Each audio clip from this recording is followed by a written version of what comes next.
नमस्कार। मैं सुनील कुमार आपका स्वागत करता हूं आपके अपने चैनल क्या ऐसा होता है में। दोस्तों 19 अप्रैल की अक्षय तृतीया है और अक्षय तृतीया को माना जाता है कि इस दिन यदि आपने किसी प्रकार का कोई कार्य किया वो कभी क्षय नहीं होगा, वो कभी बर्बाद नहीं होगा, वो कभी बेकार नहीं होगा, वो कभी कहते हैं ना कि जो आपने कार्य किया उसका फल प्राप्त नहीं हो, ऐसा नहीं है वो दिन। काफी जीवन में ऐसे दिन आते हैं कि हमने कुछ किया और भूल गए। ये अक्षय तृतीया का वो दिन है, जो भी हम करते हैं जब हमें उसका फल प्राप्त होता है तो हमें याद आता है कि शायद हमने अक्षय तृतीया वाले दिन कुछ खास किया था। दोस्तों आप में से बहुत से लोग अक्षय तृतीया वाले दिन काल सर्प दोष की पूजा त्र्यंबकेश्वर में करने जा रहे होंगे, तो ये वीडियो आपके लिए है। दोस्तों सबसे पहले ये समझिए, त्र्यंबकेश्वर जहां पर त्रिदेव बैठे हुए, त्रिदेव विराजमान है, उस क्षेत्र को वरदान है, उस क्षेत्र को, त्र्यंबक क्षेत्र को वरदान है। यदि आप यहां पे जा रहे हैं तो आप निश्चित रूप से समझ सकते हैं कि आप यहां से प्रसन्न होकर ही आएंगे, आप यहां से मनोरथ सिद्धि प्राप्त करके ही जाएंगे।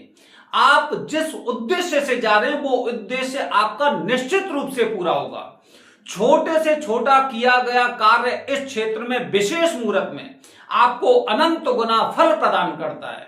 तभी तो दोस्तों कहा जाता है, भटकते रहिए कहीं, मुक्ति मिलेगी यहीं। ये त्र्यंबकेश्वर है दोस्तों। लोग यहां पर विशेष प्रकार का पूजन विशेष मुहूर्तों में करने बहुत ज्यादा आते हैं। आप देखेंगे जो काल सर्प दोष के मुहूर्त होते हैं, महाशिवरात्रि, बसंत पंचमी, अक्षय तृतीया, ऋषि पंचमी, सावन का महीना या फिर नाग पंचमी, पूरा त्र्यंबकेश्वर भरा हुआ रहता है। ऐसा लगता है जैसे यहां पर मेला लगने वाला है। इसी प्रकार जो पितृदोष होता है, पितृदोष के मुहूर्त में, जैसे कि हम कहते हैं कि पितृपक्ष हो गया, अमावस्या हो गया, या पितरों से संबंधित कोई भी दिन हो गया, उस समय ये विशेष माना जाता है, मतलब पूरा क्षेत्र भरा हुआ रहता है। अब दोस्तों अब हम बात करते हैं कि यदि आप त्र्यंबकेश्वर में अक्षय तृतीया वाले दिन काल सर्प दोष या फिर उससे पहले 17 तारीख का पितृदोष का विशेष मुहूर्त है, तो 3 दिन की पूजा होगी, 17, 18, 19। ध्यान रखिए, कोई भी आपसे कुछ भी कहे कि पितरों की पूजा इस तरह से होती है, काफी लोग तो ये कहते हैं कि हमसे कहते हैं कि पितृ गायत्री जाप होते हैं, ऐसा कुछ नहीं है। पितृदोष की सबसे बड़ी पूजा 3 दिन की होती है, जिसे नारायण नागबली बोलते हैं, और त्र्यंबकेश्वर उसका जन्म स्थल है, जन्म स्थल। काल सर्प दोष मतलब राहु से शांति पाने के लिए या फिर पितरों को मोक्ष दिलाने के लिए यह स्थान एक जन्म स्थान है। जन्म स्थान समझ रहे हैं, मतलब यहीं से पूजन की शुरुआत हुई थी। और आप भी ऐसे क्षेत्र में आ चुके हैं कि अब तो आपको फल प्राप्त होना है। लेकिन दोस्तों हमारी छोटी छोटी कुछ चीजें ऐसी होती हैं जिसकी वजह से जो फल प्राप्त होता है, फल प्राप्त में कुछ थोड़ी सी बाधा आती है, या फिर थोड़ा सा कहते हैं ना कि थोड़ा सा रुकावट आ जाती है, थोड़ा सा परिणाम लेट मिलते हैं। तो ये वीडियो देखिए दोस्तों, क्योंकि विशेष मुहूर्त है, तो हमें कोई भी कार्य छोड़ना नहीं है, कोई भी ऐसी चीज हमसे गलती नहीं होनी चाहिए कि हम इतनी श्रद्धा के अनुसार एक ऐसे क्षेत्र में जा रहे हैं जहां पर मुक्ति का क्षेत्र बताया जाता है। तो छोटी से छोटी सावधानी आपको ध्यान रखनी है। सबसे पहले दोस्तों, सबसे पहले क्या करना है कि काल सर्प दोष हो या पितृदोष हो, आपको सबसे पहले घर से अर्जी लगानी है। अर्जी मतलब जानते हैं, अर्जी आपकी एक सफलतम पूजा की गारंटी होती है। सफलतम पूजा की गारंटी अर्जी। अर्जी का मतलब दोस्तों ये ऐसा होता है कि हम जिस क्षेत्र में जा रहे हैं, सोचिए अगर भारत देश में एक ऐसा स्थान है जो मुक्ति का क्षेत्र बताया जाता है, तो हम हमेशा वहां के जो इष्ट देव हैं, जो मुख्य देवता हैं, उनसे हम एक अनुमति लेकर घर से चलते हैं, जिससे कि हमें पूजा का फल पूर्णतः प्राप्त हो। दोस्तों अर्जी एक सफलतम पूजा की गारंटी होती है, सफलतम पूजा की। यदि आपने अर्जी लगाई है तो निश्चित रूप से समझ लो कि आपको पूजा का 100 से ज्यादा फल प्राप्त होगा, 100% से ज्यादा फल प्राप्त। इसके पश्चात दोस्तों आपको क्या करना है, इसके पश्चात जैसे ही आप इस क्षेत्र में पहुंच जाते हैं, अच्छा ये अर्जी आपको अपने साथ लेकर आनी है, अपने साथ, ठीक है, और इसी से आपकी पेशी होगी। उसके पश्चात आपको पेशी जरूर करवानी है। पेशी का मतलब क्या होता है कि जिस प्रकार से हमने यहाँ के मुख्य देवता से पूजन करने की, काल सर्प दोष से मुक्ति पाने के लिए जो अनुमति मांगी थी, अब हम यहां पर उनकी पेशी करेंगे और उनसे प्रार्थना करेंगे कि इस दोष की वजह से हमारे जीवन में जो समस्याएं आई हैं, हम उनसे मुक्ति पाने के लिए इस क्षेत्र में आ चुके हैं, अब हमें इस पूजा का फल प्राप्त प्रदान करें। ठीक है, तो अर्जी और फिर पेशी। अब दोस्तों इसके बाद क्या करना है, इसके बाद शाम को आपको यहां पर आना है। ध्यान रखिए, शाम तक, रात तक आपको 18 तारीख की शाम तक यहां तक पहुंचना है आपको, या फिर कोई भी विशेष मुहूर्त हो उससे एक दिन पहले शाम तक आपको त्र्यंबकेश्वर क्षेत्र में आना है। ठीक है, जिससे क्या होगा कि अगले दिन जब हम पूजन करेंगे तो हमारा पूजा में मन भी लगेगा। हमने काफी बार लोगों को देखा है जो सुबह के समय पहुंचते हैं और फिर तुरंत थोड़ा सा जल्दबाजी में तैयार हुए, स्नान किए, फिर यहीं पे स्नान करें, वहां पे स्नान करें, इस तरह की काफी चीजें आती हैं, तो कहीं ना कहीं वो नियम चूक जाते हैं। तो एक दिन पहले आपको यहां पे आना चाहिए। ठीक है, अच्छा, अगले दिन पूजा से पहले आपको सबसे पहले ध्यान रखना, मैंने बहुत से ऐसे लोगों को देखा है इस क्षेत्र में आने के पश्चात, और वो थोड़ा सा सहूलियत चाहते हैं, उन्हें लग्जरी चाहिए, उन्हें गर्म पानी से स्नान करना है, उन्हें धरती में सोने में कुछ समस्या आती है, उन्हें एक बहुत अच्छा होटल चाहिए, उन्हें सुबह ही सुबह चाय कॉफी चाहिए, सुबह ही सुबह पानी पी सकते हैं आप, उसके अलावा कुछ भी नहीं। फिर उसके पश्चात बहुत से लोगों को मैंने देखा है अपने होटल में ये स्नान कर लेते हैं। होटल में नहीं, पता है क्या कहते हैं, ये कहते हैं कि कुंड अभी गंदा है, उसका पानी गंदा है। सोचिए, तीर्थ राज कुशावर्त कुंड, तीर्थों का राजा बताया जाता है कुशावर्त कुंड को, और यदि आपको इसमें से गंदगी दिखाई दे रही है, कोई बदबू दिखाई दे रही है, तो आप समझ लेना कि आपकी पूजा सफल होने वाली नहीं है।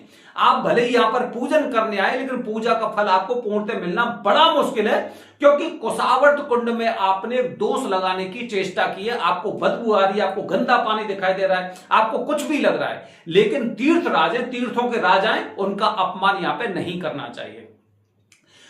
पूजा में पहनने के लिए सफेद रंग के कपड़े आपको घर से लेके आने, लेकिन आपको पता होना चाहिए, मैंने बहुत से लोगों को देखा है कि महिलाएं भी सफेद कपड़े लेकर आती हैं। महिलाओं को, जो सुहागिन स्त्रियां होती हैं, उन्हें सफेद कपड़े नहीं पहने जाते हैं, लेकिन काफी हमने देखा है यहाँ पे सस्ते कपड़े मिल जाते हैं, यहीं से खरीद लेते हैं। लोग कहते हैं हाँ खरीद लो, लोग खरीद लेते हैं और उन्हीं को करने में उन्हीं को पहनकर पूजा करने लग जाते हैं।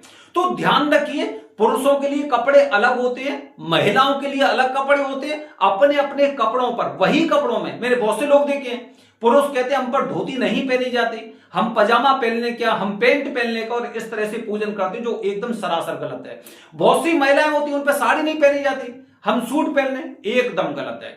जो सनातन धर्म के अनुसार वस्त्र बताए गए हैं पुरुषों के लिए, महिलाओं के लिए, वो आपको यहां पर पहनने, कोरे कपड़े लेकर आने, घर से ही खरीदकर कोरे कपड़े लेकर आने हैं। कुशावर्त कुंड में आप स्नान करेंगे और स्नान करने के पश्चात वो नए वाले कपड़े पहनेंगे और नए कपड़े पहनने के पश्चात आप पूजन में बैठेंगे। ध्यान रखिए, खाली पेट पूजन होगा, खाली पेट, चाय भी नहीं पी सकते, बिस्कुट नहीं खा सकते, किसी प्रकार की समस्या हो आपको नियमों का पालन तो करना चाहिए। जब आप इतनी दूर से मुक्ति के क्षेत्र, देखिए मुक्ति पाने का रास्ता बहुत कठिन है, बहुत कठिन है। बहुत से मरीज लोग कहते हैं मुझे डायबिटीज है, मुझे ये है, मुझे वो है। अरे ठीक है, आपने इतने दिन तक परहेज किया, इतने दिन तक उन सब चीजों का फॉलो किया, अरे 3-4 घंटे में बहुत ज्यादा समस्या नहीं आने वाली है। और अगर आपका संकल्प हो जाता है, उसके पश्चात यदि आपको किसी प्रकार की असुविधा हो रही है तो आप निश्चित रूप से वो कर सकते हैं, वो अलग चीज है। लेकिन फिर भी खाली पेट पूजन आपको करना चाहिए, खाली पेट पूजन करना चाहिए। ठीक है, ध्यान रखिए। तो हमने स्नान कर लिया, नए कपड़े पहन लिए और नए कपड़े पहनने पश्चात पूजा में बैठ गए। अब दोस्तों यहां पर क्या होता है, जैसे कि आप देखेंगे यहां पर अलग अलग प्रकार का पूजन होता है। एक तो बहुत बड़े झुंड में पूजन होता है, जिसे ग्रुप पूजन या सामूहिक पूजन कहते हैं। लोगों को पता नहीं रहता है, ये गुरुजी से संपर्क करते हैं, लेकिन गुरुजी इनको सही पूरी जानकारी नहीं देते। उन्हें नहीं पता होता, जो इंसान यहां पे पहुंचने वाला होता है ना, उसे नहीं पता कि वो कितने बड़े ग्रुप में बैठने वाला है। तो ध्यान रखिए, ये आपको पहले से पता होना चाहिए कि आपकी पूजा ग्रुप में होने वाली है, कितने बड़े ग्रुप में होने वाली है। यहां तक कि यहां के गुरुजी क्या बोलते हैं, गुरुजी कहते हैं आपकी सामग्री तो अलग है, आपकी सारी प्रसादी तो अलग है, आपका मंडल अलग है, आप अलग बैठने वाले हैं, इन सब चक्करों में मत पड़िए। ठीक है, इन सब चक्करों में मत पड़िए। पहले आपको पता होना चाहिए कि आपकी पूजा कितने बड़े ग्रुप में होने वाली है, कितने लोग बैठने वाले हैं, मंत्रों का उच्चारण 50 लोगों के लिए क्या एक ही ब्राह्मण करने वाले हैं, ये सारी जानकारी आपको पता होनी चाहिए। ठीक है, तो ध्यान रखिए, पूजन हमेशा वरदानी पंडित जी से करिए। अगर वरदानी पंडित जी होंगे तो आपको पूरी जानकारी पहले से देंगे कि आपका ग्रुप में पूजन हो रहा है, टोटल इतनी दक्षिणा लगेगी, इस ग्रुप में टोटल इतने लोग होंगे, एक गुरुजी पूजन करेंगे, हवन एक ही साथ होगा या अलग अलग होगा, पुरानी सामग्री होगी, नई सामग्री होगी, कितनी चौकियां आपकी पूजा में होंगी, ये सारी जानकारी वरदानी पंडित जी देंगे। ठीक है, तो इसीलिए हम कहते हैं कि पूजा आपकी वरदानी पंडित जी द्वारा होनी चाहिए। ठीक है, किसी ऐसे नहीं कि जो बाहर वाले पंडित जी होते हैं या फिर काफी यहीं के पंडित जी हैं वो भी इस तरह की चीजों को छुपाते हैं, तो इन चीजों को आपको समझना चाहिए। दोस्तों, अब आपकी पूजा हो जाती है, पूजा के बाद आपको ये कपड़े छोड़ने होते हैं और यहां पर पूजा करने के पश्चात आपको त्र्यंबकेश्वर नाथ के दर्शन करके ही जाना है। काफी लोग मैंने देखे कि जैसे कि आज पूजन हुआ तो आज तो दर्शन कर लिए, लेकिन आज के बाद उनकी ट्रेन कल है तो कल स्नान करके और एकदम तुरंत निकल जाते हैं। ऐसा कभी नहीं करना है। अगर आज आपने दर्शन कर लिए तो आज ही जाइए, अगर कल जाने वाले तो कल भी आपको त्र्यंबकेश्वर नाथ के दर्शन करने हैं और दर्शन किए बिना आपको नहीं जाना है। मैंने बहुत सी बार ऐसे भी देखा है कि लोग मंदिर से आते हैं, मंदिर में दर्शन करके आते हैं, फिर एकदम वो कुसावट कुंड में आ जाते हैं, फिर वहां से को छींटे वगैरह मारते हैं, गलत काम करते हैं।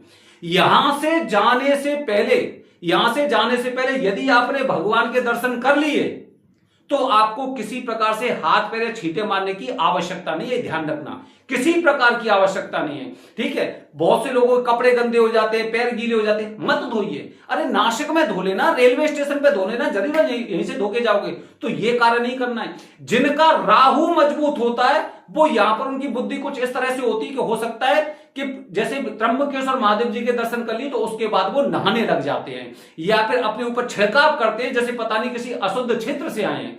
तो ऐसी गलती आपको नहीं करनी है। यहां पे जब भी आओ और अगर आप यहाँ पे जैसे लौटने वाले तो हो सके तो कुसावट कुंड में कुछ अगर आपके पास कुछ स्वर्ण हो, रजत हो, तो उसे यहाँ पर आपको वो क्या कहते हैं, उसे प्रवाहित करना चाहिए, बड़ा शुभ माना जाता है।